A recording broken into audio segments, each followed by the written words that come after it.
Um dia na história com Carlos Bastos. Mr. Gorbachev, tear down this wall. I have a dream. Aqui, posto de comando do movimento das Forças Armadas. É fazer a conta.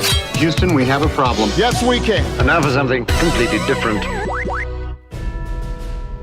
Nem sempre é possível preservar os tesouros da humanidade e ao longo dos anos já se perderam manuscritos, pinturas, joias, filmes e tudo mais que possa imaginar. Por isso hoje vamos olhar para alguns tesouros que perdemos. Por exemplo, sabia que no primeiro filme sobre o Titanic, a Estrela era uma passageira que sobreviveu ao naufrágio? Muito antes do sucesso de James Cameron chegar aos cinemas, logo em 1912, foi realizado um filme intitulado Salva, do Titanic. O filme estreou apenas um mês depois do naufrágio e a estrela era Dorothy Gibson, uma modelo e atriz que embarcou no Titanic depois de umas férias na Europa.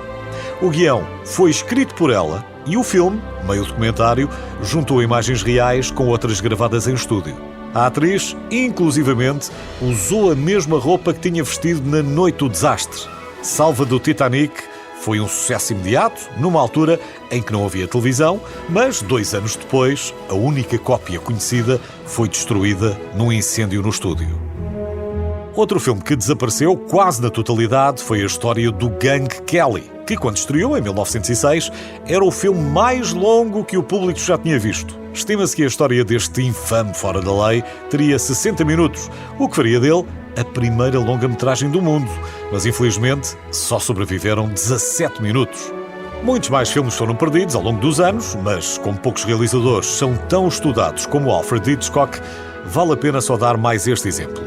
A Águia da Montanha, o segundo filme de Alfred Hitchcock, também não chegou aos nossos dias. E os estudantes de cinema de todo o mundo lamentam não o poderem ver nas aulas. Mas Hitchcock não ficou com pena. Aliás, disse até sentir-se aliviado.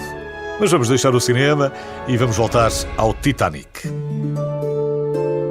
Embora muitas peças tenham sido recuperadas, alguns tesouros perderam-se para sempre, incluindo a pintura de Blondel, a Circassiana no Banho. Só para o caso de estar a perguntar, os circassianos são um grupo étnico do norte do Cáucaso. Bem, o quadro, com o banho da dita senhora, foi levado para bordo por um filho de um barão da celulose sueco, que sobreviveu, mas não conseguiu salvar a valiosa pintura.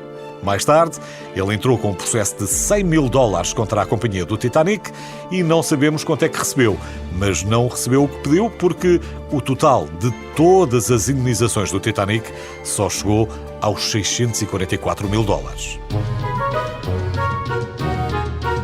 Os navios sempre foram um terreno fértil para caças ao tesouro e, obviamente, que também há tesouros perdidos de piratas. Um dos mais famosos é o do pirata espanhol Amaro Pargo. Quando ele morreu, em 1747, deixou em testamento à sua sobrinha um tesouro de ouro e prata e pedras preciosas. No entanto, Amaro não deixou um mapa do tesouro e a sobrinha nunca pôde reivindicar a sua herança. Desde então, milhares de entusiastas tentaram, mas ainda nenhum descobriu o tesouro. E também há um tesouro português perdido, que foi transportado na Flor do Mar, uma nau que naufragou em 1511. Quando se afundou, transportava Afonso de Albuquerque, de regresso da conquista de Malaca, com um imenso espólio para o rei Dom Manuel.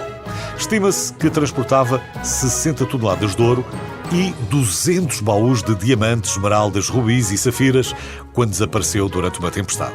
Escusado será dizer que é um dos mais míticos e cobiçados tesouros perdidos da história. Ainda existem muito mais exemplos de tesouros perdidos, de todos os tipos, mas a última referência vai para os ovos Fabergé dos Romanov.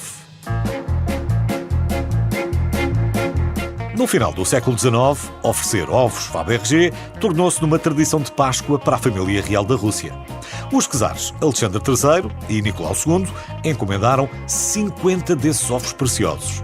Só que, com a Revolução de 1917, os ovos foram levados para o Kremlin e muitos foram vendidos posteriormente para arrecadar fundos para o governo russo. Mas ainda hoje, o paradeiro de 7 desses ovos é desconhecido. É até possível que os atuais proprietários não tenham ideia do que têm nas mãos. Há uns anos, um negociante encontrou um deles numa feira de antiguidades e comprou-o por $13 mil. Não demorou muito a descobrir que era um ovo Fabergé dos Romanov e que valia por baixo 33 milhões de dólares. Não sabemos se o vendeu, mas sabemos que hoje vale muito mais de certeza.